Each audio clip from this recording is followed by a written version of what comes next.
दोस्तों कैसे हैं आप लोग। मैं इमरान मलिक न्यूज चैनल में आपका स्वागत है। दोस्तों बिहार के अंदर राजनीतिक भूकंप आ चुका है। जेडीयू की ऐसी वापसी बिहार में सालों से नहीं देखी गई और आरजेडी को इस बार इतना बड़ा झटका लगा है, पूरा चुनाव ही पलट चुका है। सारी जानकारी मैं आपको दूंगा। दोस्तों वीडियो के एंड तक बने रहिएगा। चैनल को सब्सक्राइब अगर नहीं किया है तो चैनल को सब्सक्राइब कीजिएगा, बेल आइकन दबाना ना भूलिए। हाँ दोस्तों, आप बिल्कुल सही सुन रहे हैं। बिहार इलेक्शन 2025 के शुरुआती रुझानों ने साफ कर दिया है कि इस बार टॉप पर कौन रहने वाला है और कौन बॉटम पर रहेगा। और सीट दर सीट देख लेते हैं कि किसको नुकसान हुआ है, किसको यहाँ पर बिहार इलेक्शन में फायदा हुआ है। अब मैं सीधे सीधे बात करने वाला हूँ सीट काउंट की। एग्जैक्ट वायरल जो पोल चल रहे हैं वो कितने दे रहे हैं, किसको कितनी सीटें आ रही है, किसको कितनी सीटें नहीं आ रही है। सीधे मुद्दे पर आता हूँ। यहाँ पर कौन कितनी सीटें यहाँ पर जीतने वाला है, किसको कितना बड़ा झटका लगा है। दोस्तों ऐसा माना जा रहा है कि बिहार के अंदर इस बार बीजेपी की पूरी तरीके से लहर दिखाई दे रही है। बीजेपी इस बार तूफान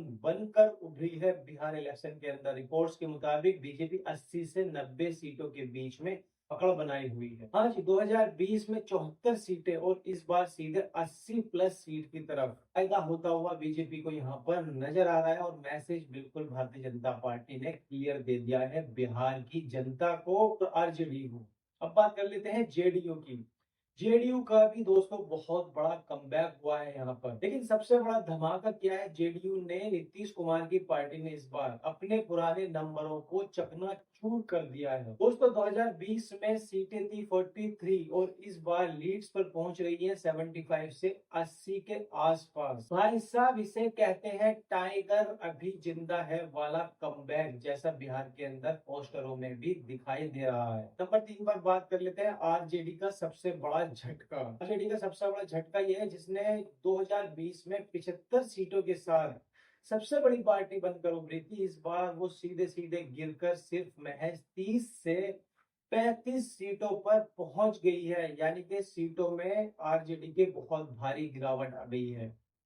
वोट शेयर बना रहा लेकिन सीटें अर्श से फर्श पर आ चुकी है, यानी कि जमीन पर गिर चुकी हैं बिल्कुल पूरी तरीके से। साथ ही बात कर लेते हैं कांग्रेस की। कांग्रेस की भी पूरी तरीके से यहाँ पर हालत खराब होती हुई नजर आ रही है। और अब कांग्रेस की बात करें तो भाई स्थिति और भी खराब हो गई है। 2020 में 19 सीटें जीती थी कांग्रेस पार्टी ने। इस बार लीड्स दिखाई दे रही है महज 4 से 6 सीटों पर।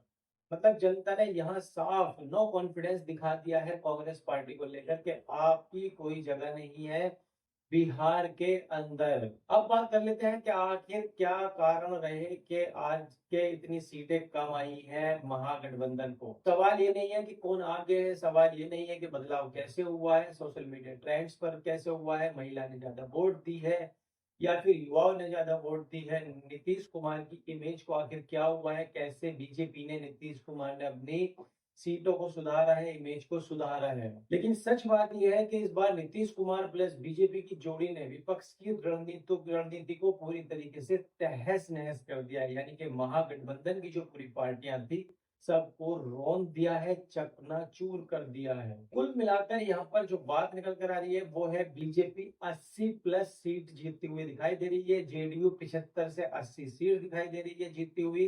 आरजेडी 30 से 35 सीटों पर है और कांग्रेस 4 से 6 सीटों पर है महज। आरएलजेपी यानी कि रामविलास पासवान की पार्टी भी 20 सीटें जीतती हुई दिखाई दे रही है। और बिहार की राजनीति में एक बार फिर वही हो रहा है, वही ट्रेंड चल रहा है, वोट बैंक बदल रहा है और बिहार अभी भी लीड्स कर रहा है। यानी कि एनडीए अभी भी लीड्स कर रहा है। दोस्तों फिलहाल इस खबर में इतना ही मैं आपसे जानना चाहता हूँ। आप बताइए कि शाम होते होते बिहार के अंदर क्या कोई खेल पलट सकता है, कोई उलटफेर हो सकता है।